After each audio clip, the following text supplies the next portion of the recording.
This episode is brought to you by Hey McDowell, attorneys at law, offering guidance to athletes and those supporting them, so the right advice comes before the wrong decision. Hello and welcome to another edition on Sports Chambers. You know, as athletes grow, so do the opportunities and the decisions that come with them. And without the right guidance, it's easy to make the wrong call. So check out Hey McDowell, attorneys at law, where the right advice comes before the wrong decision. They have offices in Montego Bay and in Kingston. I'll tell you about their Montego Bay office. It's units 7 to 8, Palmars Complex, Mount Salem, Main Road, Montego Bay, St. James. So check them out today. Today we are talking about some track and field, and it is an issue that I'm rather passionate about. I wonder if you have noticed that one of Jamaica's greatest athletes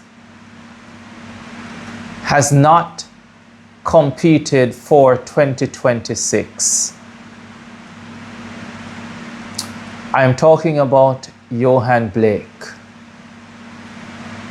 He hasn't competed for 2026. But that's because he's retired. Well, it certainly seems so. No announcement, no fanfare, no celebratory send-off, just a quiet retirement. But you know what, folks? I think this is an extremely sad situation. That a man who was world champion at 100 meters in 2011, the youngest ever world champion at the time, Olympic silver at both 100 and 200 meters a year later, second fastest man in history at both 100 and 200 meters, multiple relay medals for his country, running some amazing legs, including that third leg in the 2012 final when he completely destroyed Tyson Gay off the curve. A man who has achieved as much as he has been allowed to step away from the sport so quietly. It really is sad, in my opinion. And I guess the saddest part of it is that I believe the reason Johan has stepped away quietly, and this is my opinion, is because of the vitriol he has received in the last 7 or 8 years. The type of disrespect that this amazing athlete has had to endure from his own Jamaican people in the last 7 or 8 years. And I'm not here saying that we cannot critique or even criticize our athletes no matter how good they are. I am not saying that. What I'm saying, though, is that it is never okay to take it to the point of disrespect. And I can't help but think that part of the reason Johan Blake has stepped away so quietly is that he avoids a lot of what he has had to endure in recent times. I've never understood it. And it has always taken me aback when Johan was still making global finals, when he was still the best sprinter in Jamaica, and people would, in a very disrespectful manner and tone, say things like he should retire, that he should have retired long ago, all because he wasn't winning gold medals or individual medals. And when you have had to endure that over a long period of time, I suspect it must have been the easy thing to say, let me step away quietly. Let me not deal with any more of that disrespect. And for me it is sad, because Johan Blake deserves so much more. Johan Blake deserves, and notice I am not saying deserved, because there is still an opportunity. Johan deserves a proper send-off, a proper celebration of everything that he has achieved for this tiny land.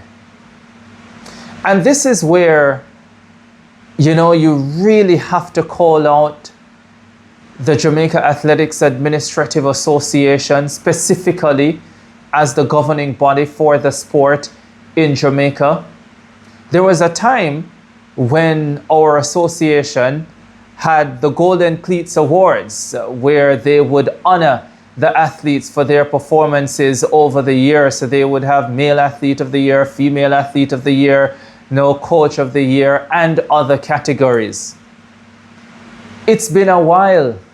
Started in the Bolt era and maybe died with the retirement of Usain Bolt.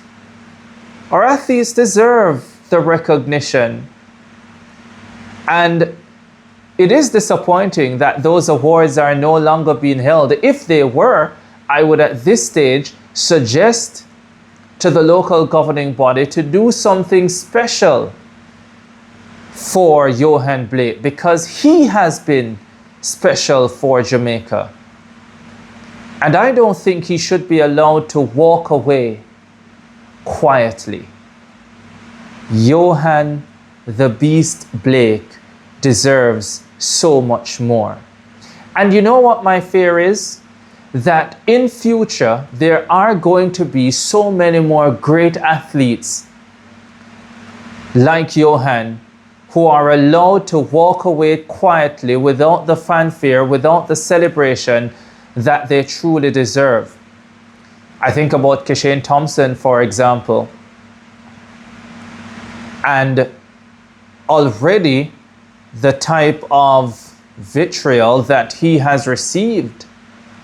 A man who has won 3 global championship silver medals, who has come out of nowhere to be Olympic silver medalist, at the time losing to the reigning world champion Noah Lyles, to be world silver medalist, losing to his Jamaican counterpart Oblique Seville, to be world indoor silver medalist, losing to Anthony of the United States of America, silver medalist in an extremely difficult race that he was never favored to win. In fact, after the semi-finals, you could have easily seen Kishane finishing 4th or 5th in that final, and he found a way to get a medal. But we don't celebrate those performances. Too many individuals bash. And how do you bash a man who has achieved that much? And I hope at the end of it all, however it ends, whether Kishane goes on to win his global title or not, that he doesn't get to the stage where he feels he needs to step away quietly. Because if he doesn't, the bashing, the disrespect is going to be too much to handle. And I'm sure there are other athletes who feel that way as well. And once again, let me reiterate, I'm not saying that we can't critique our athletes. I'm not saying that we can't even criticize our athletes. But it must make sense, people. It must make sense. And unfortunately, sometimes it really doesn't make sense. This episode on Sports Chamber is brought to you by Hay McDowell Attorneys at Law, where the right advice comes before the wrong decision. They have offices in Montego Bay and Kingston, and the Kingston office is located at 17 Ruthven Road. That's building number 1. Check them out today. Hay McDowell Attorneys at Law. So yes, Johan Blake, as far as I understand it, is now coaching alongside Michael Frater at the Dynamic Speed Track Club, and I personally want to wish him all the very best with the next phase of his life. But I think Yohan and other athletes as well, I think about even Elaine Walker, we need to find a way to honor athletes like that and do it now. And certainly in the year of Yohan's retirement, I think it is most appropriate that some entity, whether it is the government, whether it's the Jamaica Athletics Administrative Association, whether it is the Jamaica Olympic Association, whether it is a joint effort, get in touch with Yohan and his team and let's figure out a way. Maybe it is done at the national championships, not as an afterthought, as I have seen in the past, but as a carefully thought out honoring of a man who truly deserves it.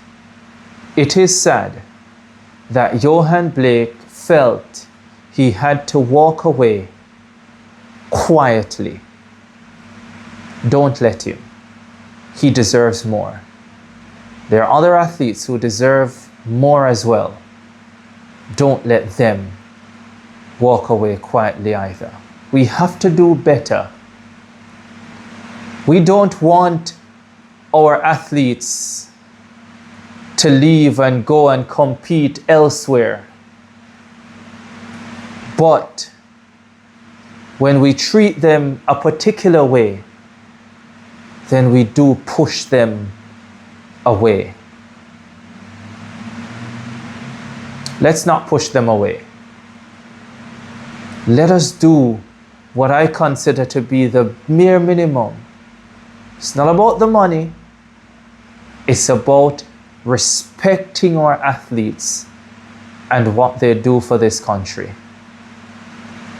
I'm looking forward to see what the powers that be will do for Johan Blake, who has stepped away quietly, but he shouldn't be allowed to. This has been another episode on Sports Chambers, brought to you by Hay McDowell Attorneys at Law, where the right advice comes before the wrong decision. Jamaica Athletics Administrative Association, JOA, the government of Jamaica. I'm calling out everyone. Private sector. You've gotten some advice. Yeah? Make the right decision. Thank you very much for watching.